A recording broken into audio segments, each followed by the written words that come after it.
ሰላም የተወደዳችሁ አባቴ ብሩካን እንደምን ከረማችሁ? እኔ ደህና ነኝ። ዛሬ አንድ አውሮፕላን ላይ የገጠመውን ነገር ላወራችሁ ነውና አንድ ቀን አንድ አውሮፕላን እየበረረ እያለ ድንገት ብልሽት ይገጥመዋልና ፓይለቱ ክቡራን ተሳፋሪዎቻችን ትንሽ ችግር ስለገጠመን እባካችሁ ቀበቷችሁን አድርጉ የሚል መግለጫ ይሰጣል። በዚህ መሃል ብዙ ሰዎች ይደነግጣሉ፣ ይፈራሉ እና ከትንሽ ደቂቃ በኋላ ጸጥ ይላል ያ ፕሌን እና ሰው እንደመረጋጋት ሲል እንደገና በከባድ ሁኔታ ያ ፕሌን ይነቃነቃል። ፓይለቱም ድምፁን አሰምቶ ባካችሁ ችግሩ ስላልተፈታ እንደገና ቀበቷችሁን አድርጉ፣ ራሳችሁን ጠብቁ የሚል ነገር ይሰጣል። በዚህ መሃል በጣም ብዙ ሰዎች ራሳቸውን ይሰታሉ፣ የተቀመጡበትን ያረጥባሉ። በጣም ከባድ ሁኔታ ውስጥ ይገባል።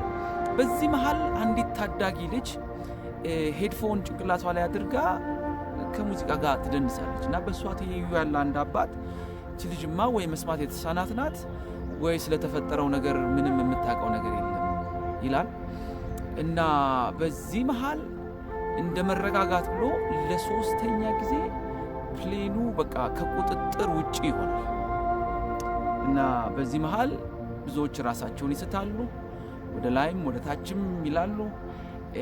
አንዳንዶች አጠገባቸው ያለውን ቤተሰብ ይሰናበታሉ። በቃ የመጨረሻ ነው ይላሉ። በዚህ መሃል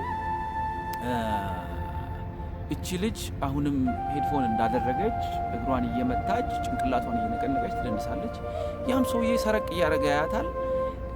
በቃ ፔሬድ እቺ ልጅ ወይ መስማት አትችልም ወይ አእምሮ በሽተኛ ናት ብሎ ይደመድማል እና በዚህ መሃል ፓይለቱ ድምፁን እንደገና ያሰማና እንኳን ደስ አላችሁ፣ በሰላም መሬት አርፈናል በፈጣሪ እርዳታ ብሎ ይናገራል እና ሰው ሁላ አብዛኛው ሰው አልሰማው ምን እንዳለ። ምክንያቱም ብዙ ሰው ራሱን ስለሳተ ማለት ነው።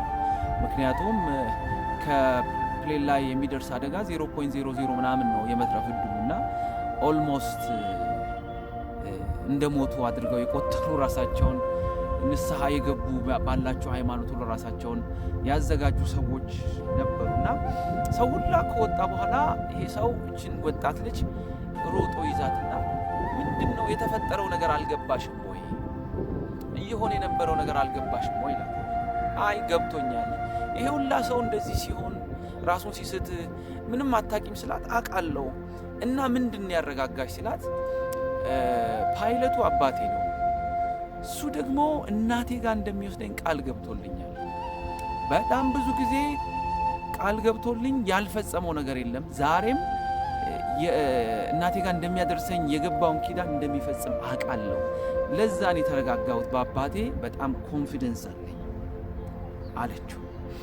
መዝሙረ ዳዊት 46 ላይ እንደዚህ ይላል፣ አምላካችን መጠጊያችን ኃይላችን ባገኘን በታላቅ መከራም ረዳታችን። ስለዚህ ይላል ምድር ብትነዋወጥ ተራሮችም ወደ ባህር ልብ ቢወሰዱ አንፈራም እያለ ይቀጥላል። እንግዲህ በምድር ላይ ካሉ አደጋዎች ሁሉ ከባዱ አደጋ የምድር መናወጥ ነው። ምድር ሲናወጥ ውሃ የሆነ ነገር ቢሆን የሆነ ቦታ ላይ ትቆማላችሁ። አውሮፕላን ቢከሰከስ የመትረፍ ዕድል አለ። ምድር ቢናወጥ ግን የት እንሄዳለን? ግን በዚህ ውስጥ አሉ የቆሬ ልጆች ሲናገሩ መትረፍ የምንችለው አምላክ ስላለን፣ መጠጊያ ስላለን፣ ኃይል ስላለን፣ ረዳት ስላለን እሱም እግዚአብሔር ልብ ነው። የቆምንበት ነገር ወደ ባህር ልብ ቢወሰድ እንኳን ያስጀመረን እግዚአብሔር እስከ መጨረሻው ሊያስጉዘን ቃል የገባልን እግዚአብሔር የተናገረው ሊፈጽም እሱ ታማኝ አምላክ ስለሆነ ባለን ነገር ኪሳችን ውስጥ ባለው ነገር ባንክ ባስቀመጥ ነው ሳይሆን የተደገፍነው እግዚአብሔር ሁሉን ቻይ ስለሆነ በሰላምና በደና እንደርሳለን ይላል። ዘፍጥረት ላይ ስለ ሳራ ሲናገር እንደዚህ ይላል፣ እግዚአብሔር ልክ እንዳላት እንደተናገረ ለሳራ አደረገላት።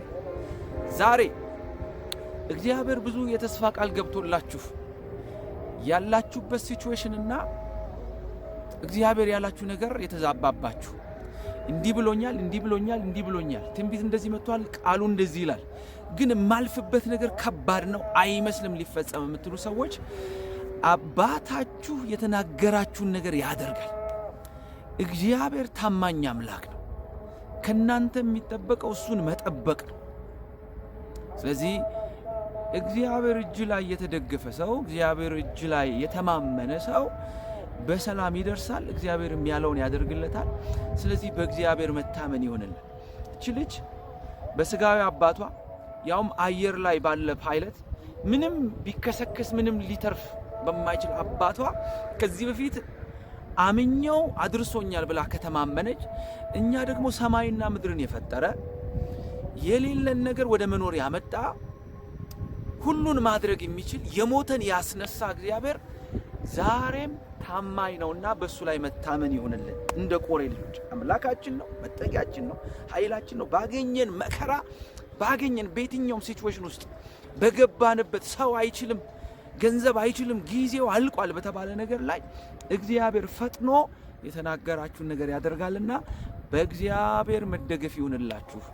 እሱን ብትታመኑት ታማኝ ስለሆነ በሱ መታመን ይብዛላችሁ ለማለት እወዳለሁ። ዘመናችሁ ይባረክ። ተደገፉት።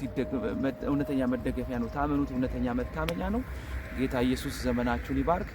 በኢየሱስ ክርስቶስ ስም እግዚአብሔር ላይ ተደግፋችሁ ዘመናችሁ ማለፍ መሻገር ይሁንላችሁ። አሜን።